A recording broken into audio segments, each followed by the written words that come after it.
Good morning लोगोफोर, दिनैनि गोदान भिडिअ ओमफ्राय नै आङो दिनै बागानाव दंफैयो। नै नोंथांमोनजों एसे शेयार खालामनो, जाय गायनो गोसो थाबैनो जोङो कन्टेक्ट खालामहर। ओमफ्राय जोंना जायगाया चिरां डिस्ट्रिक्ट काजोलगाव।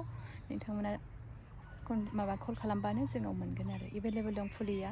गुबुन गुबुन जाग्रा थायग्रा बिफांनि फुलि मोननो हागोन जोंनाव, जेरै भेनिला, ओमफ्राय थाइजौ, खान्थाल, रामबुटान, चिकु, लिबु, बैग्रि गासिखौबो मोनगोन। ओमफ्राय नोंथांमोना कल खालामबानो जाबाय, जोंनाव मोनगोन आरो एभेलेबल दं फुलिया। ओमफ्राय गायनायनि टाइमाथ' जाबायानो, बेस्ट टाइम आरो एप्रिल मे बेयाव थाब बिफांफ्रा ग्रथ जायो। नोंथांमोना मिथिखायो जाय बिफां गायो। ओमफ्राय कन्टेक्ट खालामहरबानो जाबाय जोंनावहाय। नै ओमफ्राय आं नै बेखौ देखावनानै लादों, नोंथांमोना जानानैबो देखायनोसै आङो।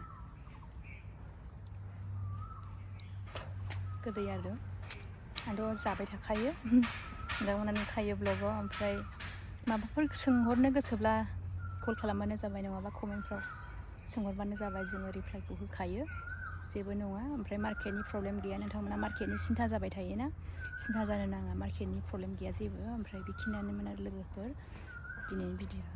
अब्ला बाय बाय।